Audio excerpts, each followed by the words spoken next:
Hi, it's Chris with Implied Music.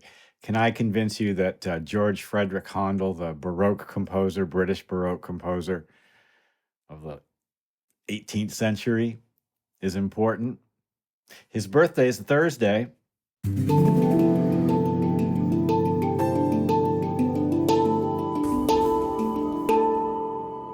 So, George Frederick Handel, you probably know the Messiah, turns up around Christmas time, most European and North American countries.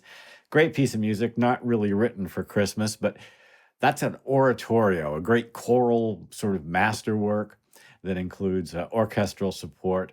Handel wrote a number of oratorios. I get to see Solomon next week, the week after that, sometime in March, which I'm very excited about. The English concert's coming. And that's a giant oratorio, two separate choruses and orchestra. Well, Handel was the sort of foot in the door for me as a pianist to the Baroque keyboard works. There are two wonderful books of, I think it's 16 or 17 basic sort of keyboard suites. There are a number of great recordings, but the one that I heard was Keith Jarrett's. Well, when I got my hands on those books, I started, learning one and then another, and they're pretty hard, But there are a few that really are excellent examples of Baroque stylistic approaches to counterpoint and harmony, and also melody. And the one that I want to take a look at today is from the D minor keyboard suite, which is number 11, and the Sarabande, which is a stately dance. The keyboard suites are all organized in sort of dance forms. There might be anywhere between 4 and 7 shorter pieces of music, all of which are sort of old-fashioned dance forms. The Sarabande, a slow 3, is often like stately and regal and sort of beautiful, and sometimes maybe a little bit sad.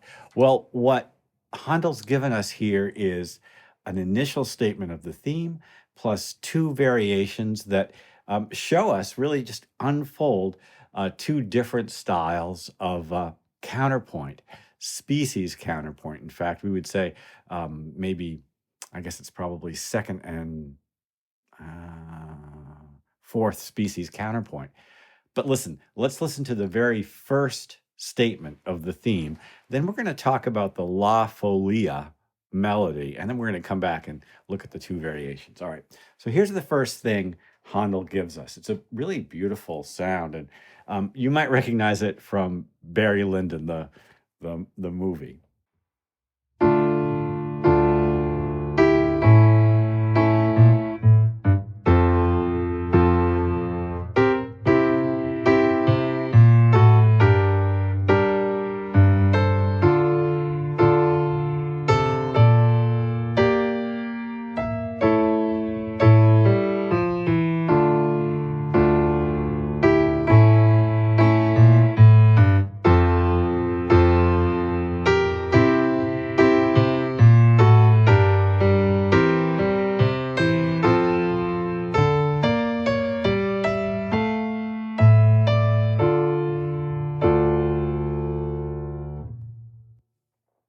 Now that's basically a version of La Folia.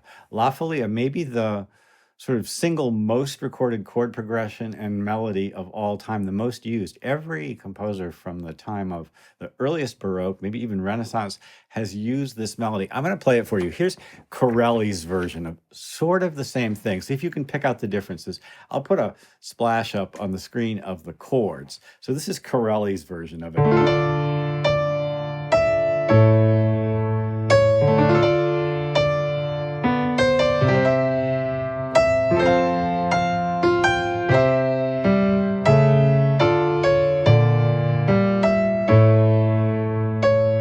It's the same, but maybe a little bit different, like the G major there.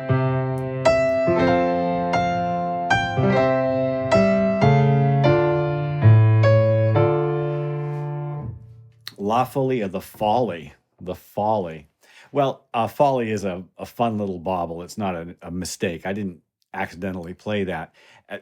If you want to go find some great La Folia variations, check out the Il Giardino Armonico's version of the Vivaldi La Folia variations. Oh my goodness, it is crazy. They really get into it. It's rocking hard.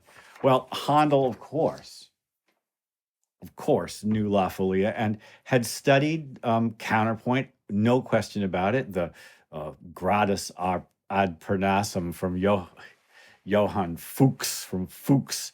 And so Fuchs had this idea about counterpoint, right, where you have a fundamental sort of melody, and then that melody could be divided in half, and then maybe in quarter notes we could have syncopations, we could have suspensions. There's some really interesting sort of educational rules about it, but listen to Handel's exploration of those two possibilities. We have two variations. His second variation is weirdly the most complicated. We'd say maybe fourth or fifth species counterpoint. It's the same melody, but with a little more juice.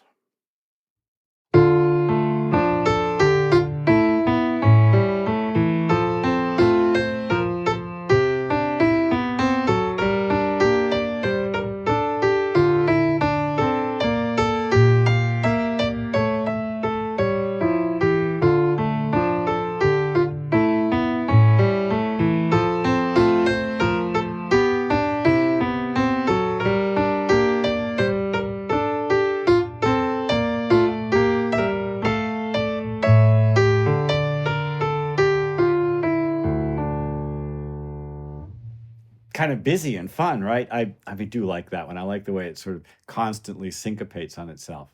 And then his second variation, a very different sort of energy. The right hand has the melody, really just the chords. But listen to the left hand, it just runs on.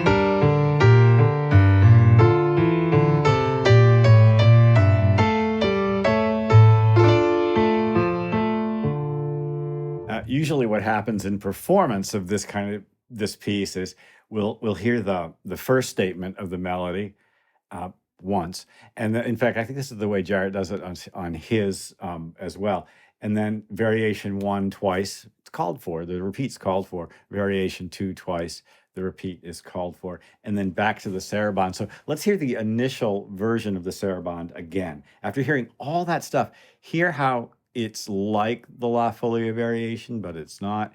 Hear how that sort of solid, chunky, sort of basic version of it has power and a kind of majesty.